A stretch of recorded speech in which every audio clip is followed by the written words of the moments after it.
Hello everyone, welcome to the next lecture of periodic table and last lecture में हम लोगों ने electron affinity जो है वो कंप्लीट की थी। इलेक्ट्रॉन की एंथैल्पी को लेकर बात करी थी।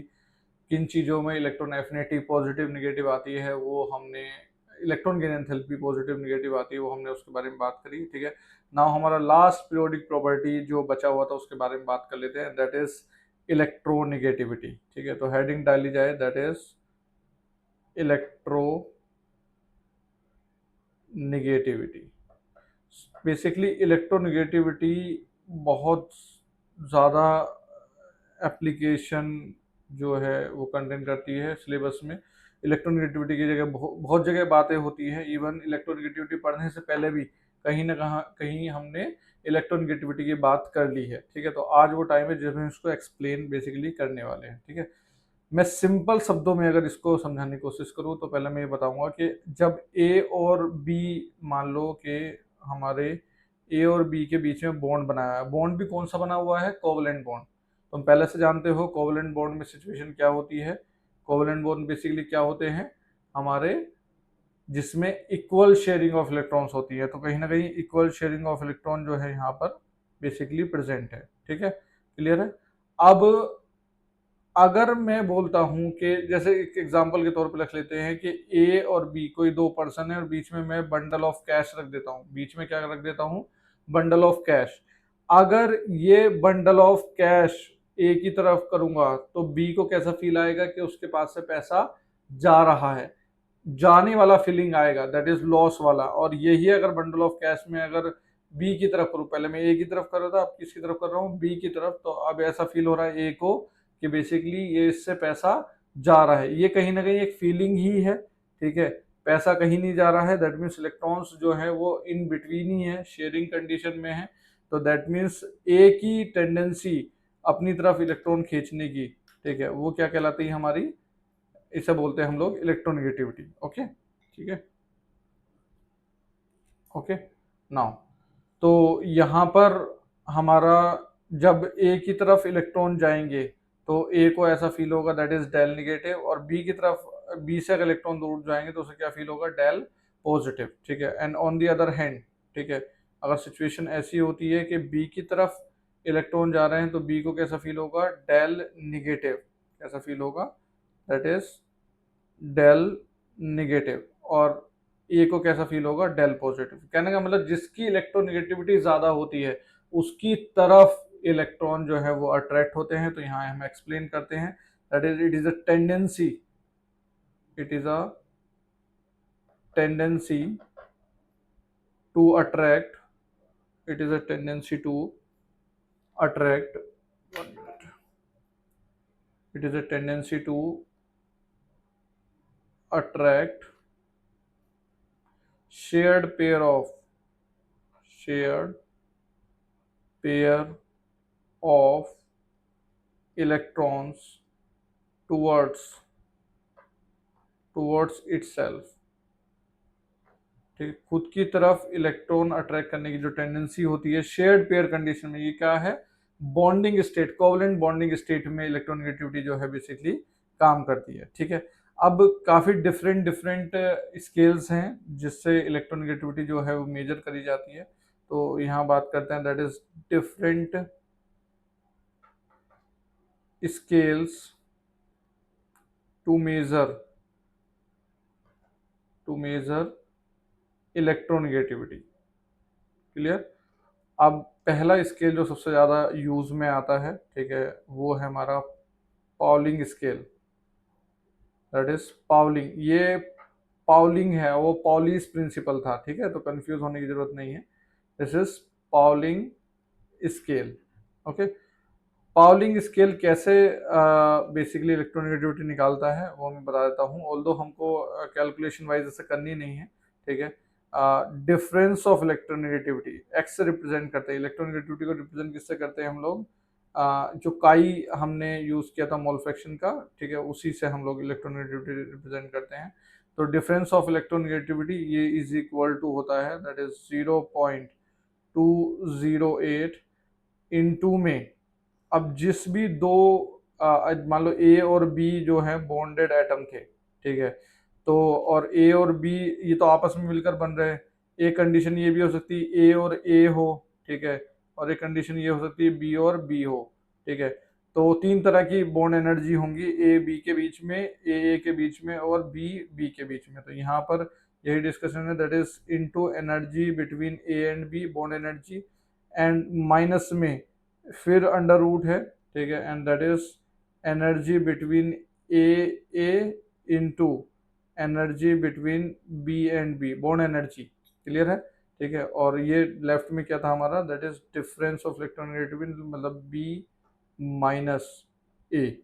ओके, कुछ इस तरीके से ये रहता है। क्लियर है, ठीक है। नाउ अब इसमें मैं बता दूं, जो ई हम रिप्रेजेंट कर रहे हैं दैट इज बॉन्ड एनर्जी को रिप्रेजेंट कर रहे हैं, और बॉन्ड एनर्जी की जो यहाँ पर यूनिट है दैट इज किलो कैलोरी पर मोल।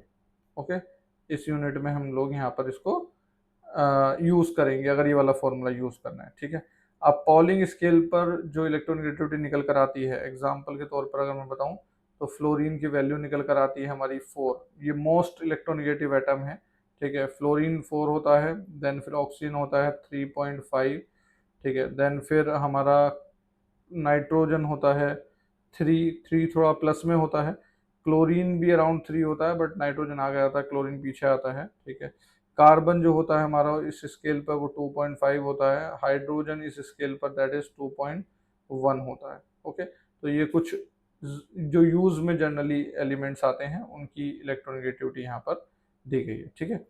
अब अगर मैं पॉलिंग स्केल या इलेक्ट्रोनेगेटिविटी जनरल बात करूं तो तीन लोग जो तीन टॉपर हैं, ठीक है, उनकी अगर हम बात करें दैट इज हाईएस्ट या इलेक्ट्रोनेगेटिविटी ऑर्डर की बात करें, ओके, तो वो है फोन, FON, कल, फोन कल, मतलब कल करना है फोन, आज नहीं, ठीक है, फोन कल, ठीक है। हम लोग जब कोटा में पढ़ते थे, ठीक है, तो तब ये ट्रिक यूज करते थे कि आज नहीं करेंगे बात, कल करेंगे घर वालों से, आज पढ़ रहे हैं, ठीक है, उस तरह से। तो फोन कल मतलब fluorine, oxygen, nitrogen and then chlorine, ठीक है। क्लियर है।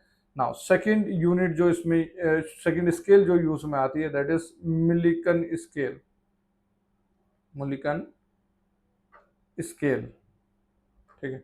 मिलिकन स्केल बेसिकली किस तरह से डिफाइन होती है, इसमें जो इलेक्ट्रोनेगेटिविटी निकाली जाती है that is chi is equal to, ये होता है ionization energy plus electron affinity divided by 2, ठीक है। ध्यान ये रहे कि इलेक्ट ionization energy and electron affinity किस में होना चाहिए, इलेक्ट्रॉन वोल्ट में होना चाहिए वैल्यू, ठीक है। तो ये देखा जाता है कि जो मिलिकन स्केल पर वैल्यू आती है वो पॉलिंग स्केल के 2.8 टाइम्स आती है, दैट इज, ये क्वेश्चन में पूछ लिया जाता है, that is value of electronegativity, value of electronegativity on Millikan scale is 2.8 times of Pauling scale, ठीक है। तो ये थोड़ा हमको ध्यान रखना है। क्लियर, ठीक है। अच्छा, एक और स्केल होती है जिसे एलरेड रोशर स्केल बोलते हैं। क्लियर, उसके बारे में बात कर लेते हैं, that is Aelred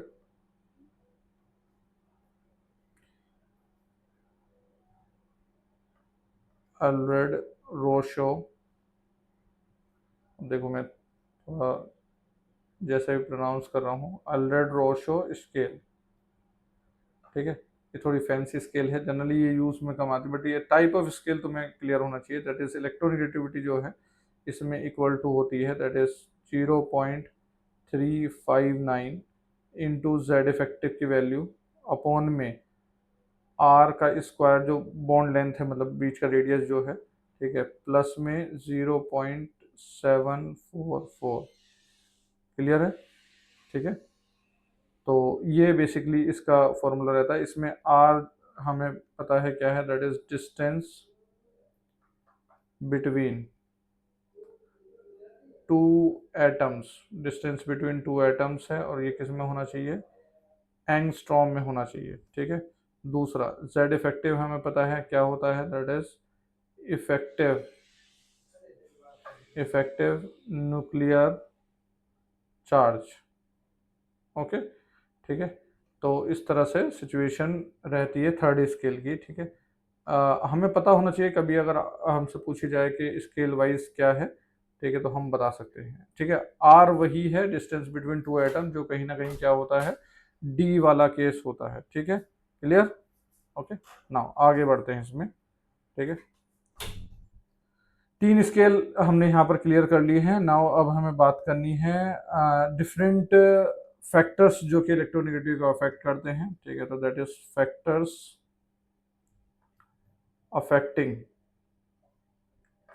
affecting electronegativity, ठीक है। ग्रुप पीरियड में किस तरह से इलेक्ट्रोनेगेटिविटी रहती है उसके बारे में अगर बात करें, तो सबसे पहले अगर मैं बात करूं इन अ पीरियड में अगर हम बात करें तो जेड इफेक्टिव लेफ्ट से राइट जाते वक्त बढ़ता है। पीरियड में क्या बात कर रहे हैं हम लोग, from left to right, from left to right, ठीक है। क्या होता है, जेड इफेक्टिव बढ़ता है, और जेड इफेक्टिव बढ़ता है तो अट्रैक्शन इलेक्ट्रॉन का टुवर्ड्स न्यूक्लियस बढ़ता है, तो दैट मीन्स इलेक्ट्रोनेगेटिविटी जो है वो बढ़ती है। तो इलेक्ट्रोनेगेटिविटी जेड इफेक्टिव के डायरेक्टली प्रोपोर्शनल होती है। अगर मैं ग्रुप में बात करूं, इन अ ग्रुप, जो कि टॉप टू बॉटम वाली सिचुएशन है, that is top to bottom, ठीक है। उसमें बेसिकली क्या होता है, साइज बढ़ता है, साइज बढ़ता तो सेल दूर होता जाता है, एंड इसकी वजह से इलेक्ट्रोनेगेटिविटी क्या करती है, डिक्रीज करती है, ठीक है। एंड जेड इफेक्टिव के सेंस में अगर मैं बात करूं, अगर हमसे इलेक्ट्रोनेगेटिविटी कंपेयर कराई जाए, इलेक्ट्रोनेगेटिविटी कंपेयर कराने का टाइम में, जैसे A+3 है और A+2 है और A+1 है, ठीक है। इसमें अगर इलेक्ट्रोनेगेटिविटी कंपेयर करेंगे तो बेसिकली जिसका जेड इफेक्टिव ज़्यादा उसका इलेक्ट्रोनेगेटिविटी ज़्यादा, और हमें पता है कि कटायन का जेड इफेक्टिव ज़्यादा होता है, क्लियर है, ठीक है। Z effective is higher for cations, Z effective is higher for cations, for cations, clear, ठीक है। और अनायन में अगर मैं ऑलरेडी यही कंपेयर करूं, अगर यही चीज़ हम लोग कंपेयर करते हैं अनायन में कि ए पर 3 माइनस है, ए पर 2 माइनस है और ए पर सिंगल माइनस है, ठीक है। तो सिचुएशन क्या होगी कि हमारा जितना माइनस कम उतना अच्छा रहता है, क्योंकि निगेटिव चार्ज बढ़ता है। जैसे ऊपर अगर मैं बात करूं, पॉजिटिव चार्ज अगर बढ़ता है तो जेड इफेक्टिव बढ़ता है, क्लियर। और नीचे अगर निगेटिव चार्ज बढ़ता है तो क्या होता है, हमारा जेड इफेक्टिव कम होता है, और जिसकी वजह से इलेक्ट्रोनेगेटिविटी जो है वो भी कम होती है, क्लियर। एक और फैक्टर है जिसकी वजह से इलेक्ट्रोनेगेटिविटी अफेक्ट करती है, एंड दैट इज हाइब्रिडाइजेशन, ठीक है। ऑल्दो ये पार्ट जो है वो हमारा कहाँ पर आएगा, केमिकल बॉन्डिंग, अगले वाले चैप्टर में ये चीज आएगी, ठीक है। तीन तरह की हाइब्रिडाइजेशन होती है, SPDF हमने पढ़ लिया है, ठीक है। तो S और P की मिक्सिंग से SP बनता है, एक S और 2P की मिक्सिंग से SP2 बनता है, एक S और 3P की मिक्सिंग से SP3 बनता है, ऐसा कुछ मिक्सिंग करके बनता है, ठीक है, क्लियर है। अभी इतना लोड नहीं लेना तो मैं कि ये क्यों है ऐसे, क्या है, वो वाला चीज नहीं। अभी हमें ये जानना है कि अगर इनके बीच की इलेक्ट्रोनिगेटिविटी कंपेयर कराई जाए तो हम लोग कैसे करेंगे, ठीक है। तो फंडा ये है कि इलेक्ट्रोनिगेटिविटी जो है, ठीक है, वो डायरेक्टली प्रोपोर्शनल होती है परसेंटेज एस करेक्टर के। किसके प्रोपोर्शनल होती है, परसेंटेज एस करेक्टर के। अगर परसेंटेज एस की बात करूं मैं, इसमें पहले वाले केस में अगर मैं बात करूं, एक एस और एक पी है तो परसेंटेज एस कितना हो गया, 50%। दूसरे में एक एस और 3 पी है तो ये क्या एस कितना हो गया, यहाँ पर पहले में एस हाफ था, ठीक है, दो ही लोग थे, दूसरे में एस क्या है, 1/3 है, दैट मीन्स 33.3%। अगले में एस 4 में एक है, दैट इज 1/4, तो ये कितना होगा, 25%। तो इलेक्ट्रोनिगेटिविटी की अगर हम बात करेंगे यहाँ पर, ठीक है, तो किसकी ज्यादा होगी, जिसका परसेंटेज एस करेक्टर ज्यादा होगा। तो इस तरह से हमारा इलेक्ट्रोनिगेटिविटी का ऑर्डर रहता है, SP का सबसे ज्यादा, फिर SP2 और फिर SP3, क्लियर है, ठीक है। ये हमारी बात हो गई यहाँ पर इलेक्ट्रोनिगेटिविटी के। इलेक्ट्रोनिगेटिविटी के मैं कुछ यहाँ पर आप एक बार थोड़ा सा इसको पॉइंट्स को रिव्यू करो, मैं कुछ स्केल यहाँ पर लेता हूँ, जो और एलिमेंट्स के बारे में यहाँ बात कर लेते हैं।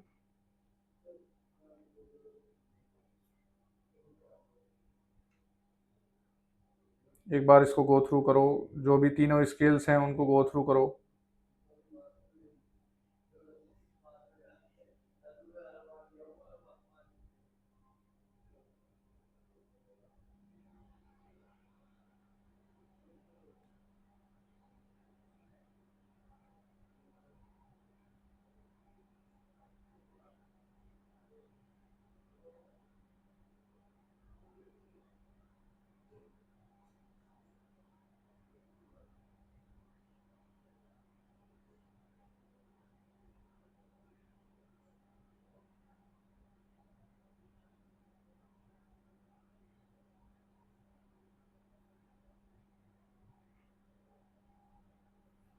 क्लियर। तो कुछ और एलिमेंट्स की पॉलिंग स्केल पर, ठीक है, हम लोग वो देख लेते हैं इलेक्ट्रोनेगेटिविटी। ठीक है, जैसे कि हाइड्रोजन की मैंने बात कर ली थी। ठीक है, तो हाइड्रोजन जो है, ठीक है, वो होता है हमारा 2.1। अच्छा, ये जो वैल्यूज़ बता रहा हूँ रटने के लिए नहीं, रेफरेंस के लिए है, नोट्स में लिख रहा है अच्छा रहता है। ठीक है, लिथियम जो होता है वो 1 होता है, सोडियम जो होता है वो 0.9 होता है। ठीक है, पोटेशियम इज 0.8, जैसे मतलब बताया ना नीचे जाते वक्त घटती है, तो उस चीज़ के लिए बात कर रहे हैं। रुबीडियम में भी 0.8 होता है, सीजियम जो है वो 0.7 होता है। ठीक है, क्लियर। अच्छा, बेरिलियम की अगर हम बात करें यहाँ पर, बेरिलियम, ठीक है, तो वो होता है 1.5। देन फिर बोरॉन पे जाएंगे वो 2 होता है। देन फिर कार्बन पे जाएंगे वो 2.5 होता है। नाइट्रोजन पे जाएंगे वो क्या होता है 3, oxygen is 3.5, and fluorine highest वो क्या है हमारा 4। ठीक है, ये ध्यान रहे कि फ्लोरीन हाईएस्ट है और सीजियम जो है हमारा लोवेस्ट है। यहाँ पे मैं लिख देता हूँ, क्लियर। यहाँ पर हाईएस्ट इलेक्ट्रोनेगेटिविटी, हाईएस्ट इलेक्ट्रोनेगेटिविटी किसकी होती है, फ्लोरीन की होती है। ठीक है, और लोवेस्ट, ये फ्लोरीन इलेक्ट्रोनेगेटिविटी का टॉपर है। जैसे कि इलेक्ट्रॉन एफिनिटी में कौन टॉपर था, इलेक्ट्रॉन की एंथैल्पी में क्लोरीन। लोवेस्ट इलेक्ट्रोनेगेटिविटी होती है सीजियम की। ठीक है, तो यहाँ पर और भी वैल्यूज में लिखवा रहा हूँ यहाँ पर। दैट इज मैग्नीशियम की अगर मैं बात करूँ तो दैट इज 1.2। कैल्शियम क्या होता है 1। ठीक है, एंड देन स्ट्रोंशियम भी क्या रहता है हमारा 1। देन फिर बेरियम इज 0.9। बोरोन की बात करें एल्यूमिनियम की, aluminium is 1.5। Gallium is 1 point. अच्छा, यहाँ गैलियम और एल्यूमिनियम में थोड़ा सा सिचुएशन ये होता है कि साइज रिडक्शन जेड इफेक्टिव बढ़ने की वजह से 1.6 हो जाता है। ठीक है, इंडियम और थैलियम में भी कहीं ना कहीं ये सिचुएशन आती है। ग्रुप 13 मसला ख़राब करता है, आपको पता ही है। ठीक है, उसमें 1.7, और यहाँ कितना आता है 1.8। ठीक है, ये थोड़ा सा स्टार मार्क लगा देता हूँ मैं। डाउन द ग्रुप, इनमें जेड इफेक्टिव पुअर शिल्डिंग होने की वजह से ये वाला प्रॉब्लम देखने को मिलता है। ठीक है, अगर मैं सिलिकॉन की बात करूं तो दैट इज 1.8। ठीक है, जर्मेनियम भी यहाँ 1.8 पर रह जाता है। ठीक है, टिन भी 1.8 होता है, एंड लेड भी 1.8 होता है। नीचे जाते वक्त घटना चाहिए था, पर कहीं ना कहीं पुअर शिल्डिंग ने उस चीज़ को उस जगह ही बना के रखा हुआ है। ग्रुप 13 बहुत ज़्यादा इम्पैक्ट हो जाता है, क्योंकि पहला इलेक्ट्रॉन बहुत ज़्यादा पोर शील्डिंग फील करता है। जब नेक्स्ट इलेक्ट्रॉन ऐड करते हैं तो खुद के शेल के इलेक्ट्रॉन अच्छा शील्ड करके पोर शील्डिंग को नलीफाई करते हैं। ठीक है, नाइट्रोजन के बाद फॉस्फोरस की बात करूँ अगर मैं, तो 2.1। ठीक है, आर्सेनिक की बात अगर हम करें तो दैट इज 2। ठीक है, एंटीमनी की बात करें दैट इज 1.9, एंड बिस्मिथ में क्या होता है दैट इज 1.9। ऑक्सीजन के बाद सल्फर की बात करें दैट इज 2.5। ये इलेक्ट्रोनेगेटिविटी कार्बन के कहीं ना कहीं मैच कर रही है। ठीक है, सेलेनियम में बात करें दैट इज 2.4। ठीक है, टेल्यूरियम की बात करें तो दैट इज 2.1। पोलोनियम में दैट इज 2.0, मतलब 2 ही होती है। क्लोरीन में जैसा कि बोला 3। ठीक है, और ब्रोमीन में हमारा बेसिकली क्या रहता है 2.8। ठीक है, आयोडीन में हमारा दैट इज 2.5। ठीक है, क्लियर। मैंने वो नहीं लिए हैं यहाँ पर जो हमारे रेडियो एक्टिव होते हैं, ठीक है। तो यहाँ देखने को ये मिल रहा है कि कार्बन, सल्फर एंड, अगर यहाँ पर मैं थोड़ा सा कंक्लूजन लूँ, कार्बन, सल्फर और आयोडीन वो क्या हैं, सिमिलर हैं, और वो बेसिकली कहाँ पर हैं, 2.5 पर हैं, सिमिलर इलेक्ट्रोनेगेटिविटी है। नाइट्रोजन और क्लोरीन सिमिलर हैं, ठीक है, जो कि 3 पर बैठे हुए हैं, बट मैंने आपको एग्जैक्ट बता दिया था सिचुएशन क्या था। फॉस्फोरस और हाइड्रोजन सिमिलर पर हैं, सिमिलर मैं बोल दूंगा, ठीक है। फॉस्फोरस, हाइड्रोजन सिमिलर है, जो कि कितने पे बैठे हैं, 2.1 पर, ठीक है। एंड देन फिर बेरिलियम और एल्यूमिनियम, ठीक है, ये क्या है, इस पे बैठे हैं 1.5 पर, ठीक है। कहीं ना कहीं डायगोनल रिलेशनशिप भी देखा जाता है इनमें, ठीक है। तो ये इस तरह से कंक्लूजन यहाँ पर इलेक्ट्रोनेगेटिविटी से मिलता है। ओके, नाउ अब नेक्स्ट चलते हैं हम लोग नेचर ऑफ ऑक्साइड की बात, ठीक है। ये इलेक्ट्रोनेगेटिविटी की हमारी बात हो गई है, लो इस पर हम लोग कुछ क्वेश्चंस भी लेंगे, बट पहले कॉन्सेप्ट पार्ट को खत्म कर लेते हैं। नेक्स्ट पार्ट आता है that is nature of oxides, nature of oxides, ठीक है। नेचर ऑफ ऑक्साइड्स का काफ़ी आइडिया आपको है ही है कि मेटल जो हैं वो बेसिक ऑक्साइड बनाते हैं, नॉन मेटल क्या करते हैं, एसिडिक ऑक्साइड बनाते हैं, ठीक है। तो यहाँ उन्हीं की बातें करनी है, दैट इज़ अगर मैं बात करूँ दैट इज़ एसिडिक ऑक्साइड्स की, ठीक है। तो वो बेसिकली कौन से होते हैं, that is oxides of non metals, क्योंकि नॉन मेटल में जब पानी डालते हैं हम लोग तो क्या मिलता है हमें, एसिडिक ऑक्साइड मिलता है। जैसे मैं SO3 में अगर मैं वाटर ऐड करूं, ठीक है, तो हमारा क्या मिलता है, दैट इज H2SO4 मिलता है, ठीक है। CO2 में अगर मैं पानी ऐड करूं, ठीक है, तो हमें क्या मिलता है, दैट इज H2CO3 मिलता है, ठीक है। मतलब अगर तुम्हें ये जानना है कि एसिडिक है या बेसिक है तो सिंपली क्या करो, उसके अंदर वाटर ऐड करो, ठीक है, उससे आपको क्लैरिटी मिल जाएगी, ठीक है। ये है एसिडिक ऑक्साइड की बात, ऑल दो हम अभी कंपेयर भी करेंगे। सेकेंड, अगर मैं बात करूँ बेसिक ऑक्साइड के बारे में, तो बेसिक ऑक्साइड्स कौन होते हैं, that is oxides of metals, ठीक है। ऑक्साइड्स ऑफ मेटल को क्या बोलते हैं हम लोग, बेसिक ऑक्साइड्स बोलते हैं। जैसे मैं कैल्शियम ऑक्साइड में अगर पानी डाल दूँ, ठीक है, तो मुझे क्या मिल जाएगा, कैल्शियम का हाइड्रोक्साइड मिल जाएगा। तो इसमें मुझे क्या मिल गया, बेस मिल गया। अगर मुझे पानी डालने पर बेस मिल गया दैट मीन्स वो क्या था, बेसिक ऑक्साइड था। या फिर मैं Na2O में पानी डाल दूं, ठीक है, तो मुझे यहाँ क्या मिल जाएगा, 2NaOH, जो क्या है, बेस है, क्लियर है। अब इसमें तीसरी तरह की चीज आती है दैट इज एम्फोटेरिक ऑक्साइड, दोगले लोग, ठीक है, clear. Third category is what, amphoteric, amphoteric oxides. Amphoteric oxides हम किनको बोलते हैं, जो दोनों नेचर रखते हैं, मतलब वो एसिडिक एंड बेसिक दोनों नेचर रखते हैं। वो एसिड के साथ भी रिएक्ट करते हैं, वो बेस के साथ भी रिएक्ट करते हैं, reacts with both acids and base, acid and base दोनों के साथ रिएक्ट करते हैं, ठीक है। यहाँ एक एग्जांपल लूँ, मेरे पास जिंक का ऑक्साइड है, अगर उसमें मैं HCl डालता हूँ जो कि एसिड है, और दूसरे जिंक का ही ऑक्साइड है जिसमें मैं क्या डाल रहा हूँ, बेस डाल रहा हूँ, ठीक है, NaOH, ठीक है। जब मेरा ये एसिड सामने आता है इसके, तो ये बेस बन जाता है, और जब इसके सामने कौन आता है, बेस आता है, तो ये क्या बन जाता है, एसिड बन जाता है। ये दोगलापन इसका यहाँ पर रहता है, ठीक है। और रिएक्ट करके अगर मैं बनाऊँ तो यहाँ बनेगा ZnCl2 प्लस वाटर मिलता है, और यहाँ अगर मैं बात करूँ तो ये बनता है Na2ZnO2 प्लस वाटर मिलता है, क्लियर, ठीक है। तो एसिड के साथ भी रिएक्ट कर गया है यहाँ पर, ये बेस के साथ भी रिएक्ट कर गया है, ठीक है। यहाँ थोड़ा अलर्ट होना है क्योंकि एम्फोटेरिक वाली चीज़ों में बहुत डिस्कशन रहता है। मैं थोड़ा और भी बता देता हूँ कौन कौन से ऑक्साइड्स जो हैं वो एम्फोटेरिक होते हैं। तो एक लिस्ट सी बना लेते हैं, दैट इज एम्फोटेरिक ऑक्साइड्स,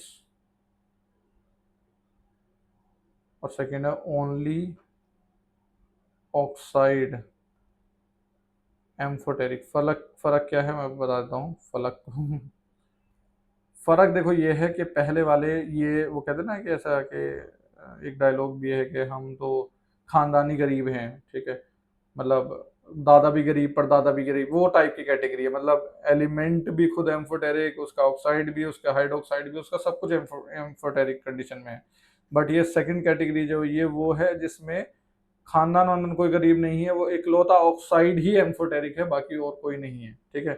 तो इसमें अगर मैं बात करूं पहले में, दैट इज जनाबे अली ने बेकार गाया पंजाबी सॉन्ग, ठीक है। ये हमारा एक कॉम्बो है एम्फोटेरिक का, जिसमें जो ऑक्साइड, जिंक का ऑक्साइड हो गया, ठीक है, एल्युमिनियम का ऑक्साइड हो गया, ठीक है, बेरिलियम का ऑक्साइड हो गया, ओके, गैलियम के दो ऑक्साइड होते हैं Ga2 Ga2O3, ठीक है, पीबी के भी दो ऑक्साइड होते हैं पीबी और PbO2, ठीक है, और टिन के भी दो होते हैं SnO एंड SnO2, ठीक है। जनाबे अली ने बेकार गाया पंजाबी सॉन्ग, ध्यान से याद करना, जनाबे अली ने बेकार गाया पंजाबी सॉन्ग, क्लियर। जनाब अली ने बेकार गाया पंजाबी सॉन्ग, ठीक है। तो इस तरह से सिचुएशन रहती है ना। यहाँ पर ओनली ऑक्साइड एम्फोटेरिक में अगर मैं बात करूँ तो क्रोमियम का ये ऑक्साइड है Cr2O3, ठीक है, Cr2O3 ये एम्फोटेरिक होता है। मैंगनीज का MnO2 जो है वो एम्फोटेरिक होता है। वेनेडियम का V2O5 एम्फोटेरिक होता है, ठीक है। टेलु टेलुरियम का क्या होता है TeO2 जो है एम्फोटेरिक है। और टाइटेनियम का TiO2 एम्फोटेरिक होता है, क्लियर, ठीक है। तो इस तरह से ये एम्फोटेरिक नेचर के रहते हैं। ऑल्दो कुछ और भी हैं, जैसे आर्सेनिक वाला सिचुएशन भी है, ठीक है, कि आर्सेनिक का As2O3 भी एम्फोटेरिक होते हैं, ठीक है। और एंटीमनी और कैडमियम, मतलब Sb और कैडमियम के ऑक्साइड से ये सब भी क्या होते हैं, एम्फोटेरिक होते हैं। जनरली जो यूज़ में आते हैं वो आपको मैंने यहाँ पर दिखवा दिए हैं, ठीक है, क्लियर। ये एम्फोटेरिक की लिस्ट है, ध्यान रखना है। एम्फोटेरिक वो लोग जो दोनों के साथ रिएक्ट कर लेते हैं, एसिड के साथ भी और बेसिक के साथ भी। अच्छा, इन्हीं में कुछ लोग होते हैं जिन्हें हम बोलते हैं न्यूट्रल ऑक्साइड। क्या बोलते हैं, neutral oxide, neutral oxides. Neutral oxides क्या होते हैं, जो ना एसिड के साथ रिएक्ट करते हैं ना ही बेस के साथ रिएक्ट करते हैं, ठीक है। That is they neither reacts with neither reacts with acid nor with base, ठीक है। न्यूट्रल ऑक्साइड कैटेगरी होती है, जिसमें अगर मैं बात करूँ एग्जांपल में, कार्बन मोनोक्साइड एक वो एग्जांपल है, नाइट्रोजन ऑक्साइड एग्जांपल है, लाफिंग गैस N2O उसका एग्जांपल है, H2O भी उसका एग्जांपल है, ठीक है, OF2 भी उसी का एग्जांपल है। ये सब क्या है, हमारे न्यूट्रल ऑक्साइड्स के एग्जाम्पल है। जैसे रेड लेड जो होता है सिंदूर, ठीक है, ऊपर मैं बात करूँ, रेड लेड जो होता है वो भी एम्फोटेरिक होता है।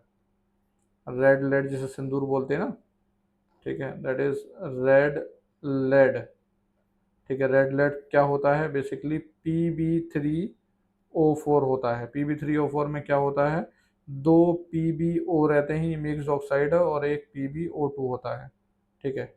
तो ये भी क्या होता है, बेसिकली इसमें एम्फोटेरिक ऑक्साइड्स हैं, तो ये भी क्या होता है, एम्फोटेरिक नेचर का होता है, ओके। अच्छा, ये तुम्हें ओवरऑल पता ही है कि मेटेलिक करेक्टर कहाँ से कहाँ जाता है, घटता है या बढ़ता है। अगर मैं लेफ्ट से राइट जा रहा हूँ, क्या कर रहा हूँ, लेफ्ट से राइट अगर मैं जा रहा हूँ पीरियोडिक टेबल में, तो बेसिकली क्या होता है, मेटेलिक करेक्टर क्या होता है, मेटेलिक करेक्टर घटता है। और नॉन मेटेलिक करेक्टर, क्योंकि राइट में कौन है, नॉन मेटल है, नॉन मेटेलिक करेक्टर क्या होता है, बढ़ता है। डाउन द ग्रुप अगर मैं जा रहा हूँ, ठीक है, that is down the group अगर हम जा रहे हैं, तो उस दौरान क्या होता है, मेटेलिक करेक्टर बढ़ता है, और नॉन मेटेलिक करेक्टर क्या होता है, कम होता है। ठीक है, और अब मैं एक चीज कनेक्ट करा रहा हूं आपसे कि जो ज्यादा मेटेलिक होता है, ठीक है, जो ज्यादा मेटेलिक होता है वो ज्यादा आयनिक कंपाउंड बनाता है नॉन मेटल के साथ। जो ज्यादा मेटेलिक होता है वो ज्यादा आयनिक कंपाउंड बनाएगा, और ज्यादा आयनिक होना कहीं ना कहीं ज्यादा बेसिक होना है। क्लियर है? दैट इज मोर मेटेलिक मतलब मोर आयनिक मतलब मोर बेसिक। ये तीन चीज को कनेक्ट कर लोगे तो आसान हो जाएगी चीजें। क्या बोल रहा हूं मैं यहाँ पर, दैट इज जितना अच्छा मेटल मोर मेटेलिक, ठीक है, उतना अच्छा आयनिक बॉन्ड बनाएगा।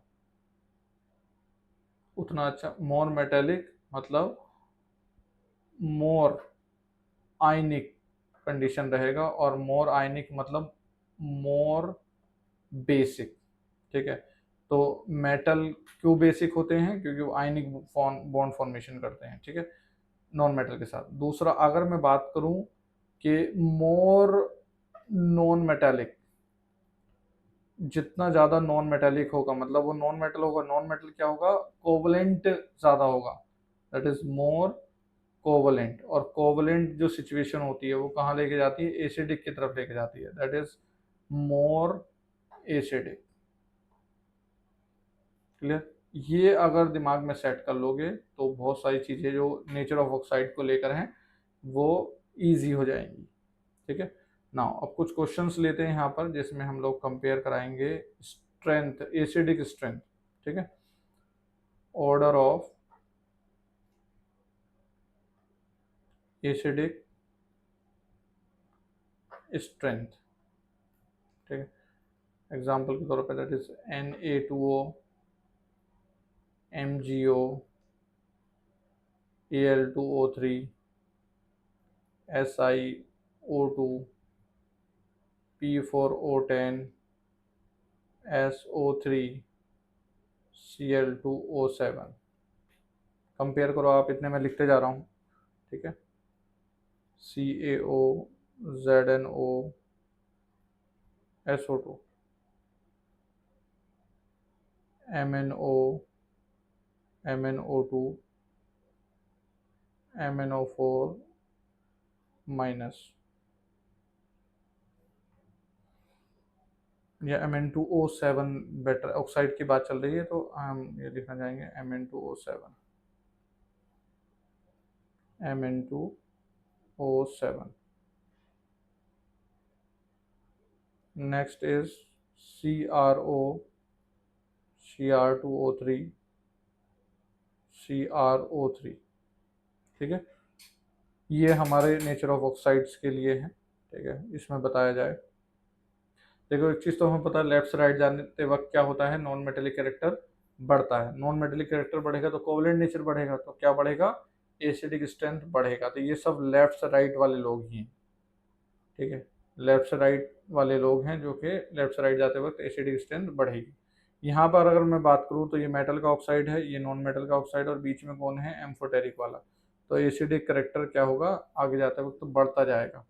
पहले प्योरली बेसिक, फिर वो कुछ एसिडिक, और फिर पूरा एसिडिक। इसमें भी अगर मैं बात करूँ तो ये हमारा एम्फोटेरिक है, पहला वाला बेसिक है, और आगे वाला, अच्छा एक चीज़ समझनी है हमें, जैसे जैसे ऑक्सीजन बढ़ते हैं, जैसे जैसे क्या होता है, नंबर ऑफ ऑक्सीजन बढ़ते हैं, वैसे ही कोवलेंट करेक्टर वाला जो सिचुएशन है वो बढ़ता है। हम आगे बात करेंगे इसके बारे में, फजांस रूल करके होता है जिसमें ज़्यादा बॉन्डिंग से ज़्यादा कोवलेंट करेक्टर, ज़्यादा ऑक्सीजन होंगे तो ज़्यादा बॉन्डिंग, कोवलेंट बॉन्डिंग ज़्यादा होगी तो कोवलेंट करेक्टर ज़्यादा होंगे। क्लियर है? ठीक है, तो यहाँ पर बीच में एम्फोटेरिक है, और कम ऑक्सीजन वाला बेसिक होता है। कम ऑक्सीजन वाला क्या होता है, बेसिक। ज़्यादा ऑक्सीजन वाला क्या होता है, एसिडिक। ठीक है, इस तरह की सिचुएशन रहती है। क्लियर? फोर्थ में अगर मैं बात करूं, ठीक है, तो CrO, Cr2O3, CrO3। ठीक है, जितना ज़्यादा ऑक्सीजन पर क्रोमियम, जितना ज़्यादा ऑक्सीजन होगा उतना ज़्यादा बेसिकली हमारा एसिडिक करेक्टर रहेगा। क्लियर? नाउ इसमें आगे बात करें,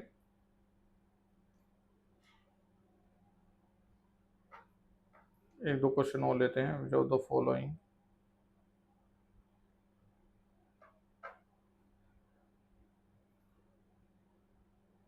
इज लीस्ट बेसिक ऑक्साइड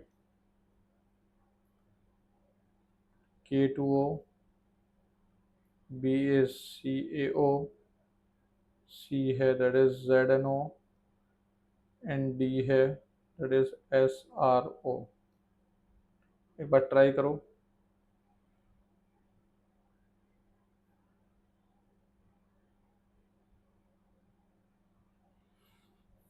क्या होगा आंसर? ठीक है, आंसर होगा हमारा सी, क्योंकि इकलौता एम्फोटेरिक यही है, बाकी सारे क्या हैं, बेसिक हैं। वो प्योरली बेसिक हैं, इसमें दोगलापन है, इसलिए आंसर होगा सी। ठीक है, नेचर ऑफ ऑक्साइड्स अगर हमें डिस्कस करना है तो इस तरीके से बस ये ध्यान रखना, एसिडिक स्ट्रेंथ उसकी ज़्यादा होगी जिस पे ज़्यादा metallic correct non metallic character रहेगा, और नंबर ऑफ ऑक्सीजन जिस पर ज़्यादा होंगे। ठीक है, क्लियर। ये हमारा इलेक्ट्रोनेगेटिविटी के साथ साथ ये हमने यहाँ पर इसका पार्ट कंप्लीट किया है। ठीक है, नेक्स्ट एक पार्ट और चीज़ बच रही है, that is inert pair effect. ठीक है, तो वो हम लोग इसी के जस्ट बाद वाले लेक्चर में ले लेंगे। ओके, चलो मिलते हैं नेक्स्ट क्लास में। Thank you.